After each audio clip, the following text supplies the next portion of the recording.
আমি কুরবানি দেই। খেয়াল করেন, এই কুরবানি দিই কোন টাকায়? বলে আমার সুদের টাকায়, আমার ঘুষের টাকায়, মানুষের জমি মাইরে দেওয়া টাকায়, চান্দাবাজের টাকায় কুরবানি দেই। বলেন তো কুরবানি হবে? বলেন কুরবানি হবে? নিজের হালাল অর্জিত টাকা দিয়া কুরবানি দেন। আল্লাহ বলেন লা ইয়ানালাল্লাহু লুহুমুহা ওয়ালা দিমাউহা ওয়ালাকিন ইয়ানালুহুত তাকওয়া মিনকুম। হে ঈমানদারগণ, তোমরা কুরবানি দাও। কুরবানির গোশত, মাংস, রক্ত, চামড়া আমি আল্লাহর কাছে কিছুই পৌঁছায় না। আমি আল্লাহর কাছে পৌঁছায় তোমার দিলের অন্তরের তাকওয়া। অতএব হালাল টাকা দিয়ে কুরবানি দাও। এক সূরায় ইমাম সাহেব বয়ান করছে জুমার দিন, এক সূরায় বয়ান শুনছে, হুজুর বয়ান করে যারা কুরবানি দেয় আল্লাহ রাব্বুল আলামিন গোশত তো তাদেরকে খাওয়ায় এবং তাদের জীবনের গুনাহ আল্লাহ মাফ করে দেন। তাদেরকে আল্লাহ অনেক উঁচু সম্মানে আল্লাহ তাআলা নিয়োজিত করে দেন। বলেন না সুবহানাল্লাহ। ইমাম সাহেব হুজুর বয়ান করছে, সূরায় বসে বসে শুনছে। আরে কি স্বাদের বয়ান করে হুজুর, গোশত খাবো, সওয়াবও কামাবো, যে কুরবানি আমার যা করে হোক কুরবানি দিতেই হবে।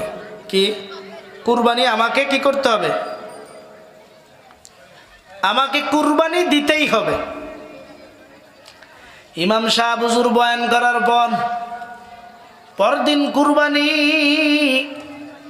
রাতের বেলা ইমাম সাহেব হুজুর ওযু করার জন্য পুকুরের ঘাটে গেছে। দেখে একজন লোক হঠাৎ করে গরু একটা নিয়ে হুজুরের সামনে থেকে দৌড় মারে।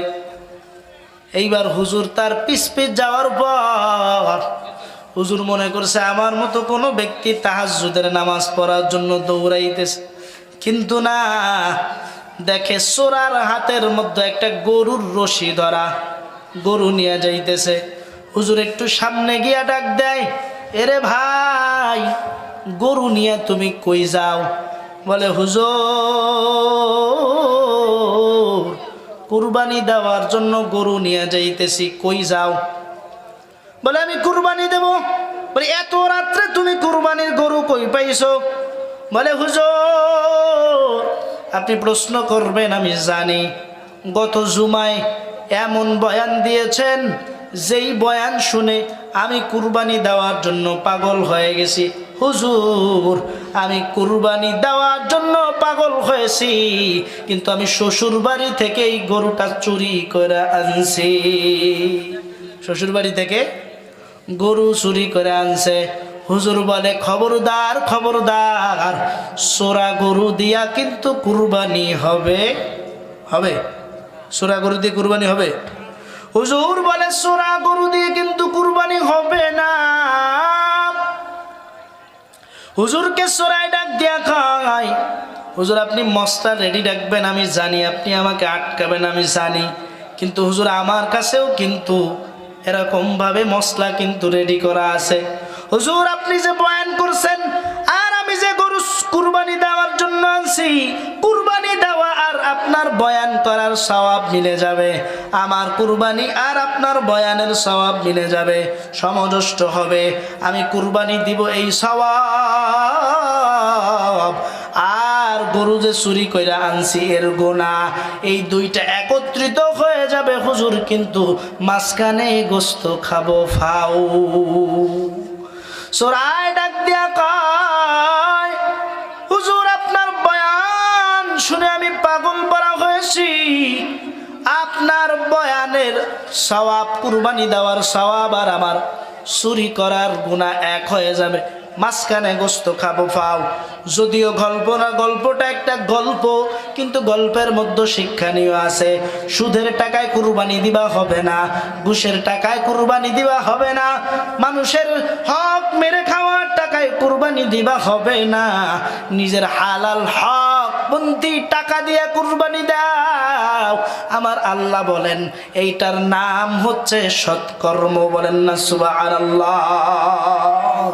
وَعَمِلُوا الصَّالِحَاتِ وَتَوَاصَوْا بِالْحَقِّ وَتَوَاصَوْا তাওয়াসাউবিস সবর এ কালামে জিন্দা কুরআনে হাকিম হিকমতে লা ইয়াজানাস্তু কদিম জমিউল ইলম ফিল কুরআনে হাকিম তাকাসুরাত আফহামুর রিজালিন। আমার আল্লাহ বলেন সৎ কর্ম করো, ওয়া আমিলুস সালিহাত ওয়া আমিলুস সালিহাতি ওয়া তাওয়াসাউ বিল হক। পরস্পরকে সত্যের উপদেশ দাও। পরস্পরকে কিসের উপদেশ দাও বলেন? কিসের উপদেশ? সত্যের উপদেশ দাও। সত্যের উপদেশ দেওয়ার মধ্যে চলে আসে আমরা কি করি, একজন আর একজনের মধ্যে কথা লাগাই, একজনের গীবত আর একজনের কাছে গিয়া করি। আমার ব্যবসায়ী ভাই আমার এক পার্টনারের বিরুদ্ধে আর একজনের কাছে বিশুদ্ধার গাই, করি কি করি না? আমার বন্ধুর কাছে আমি যা কথা লাগাই। মহিলা মানুষ কি করে, একজন আর একজনের কাছে গিয়া কুটব্রেনি করে, মুনাফিকি করে, এমন কথাবার্তা বলে যেই কথাবার্তার দরুন একজন আর একজনের মধ্যে দ্বন্দ্ব বেঁধে যায়। আল্লাহ বলেন সৎ কর্ম করে পরস্পরকে সত্যের উপদেশ দাও।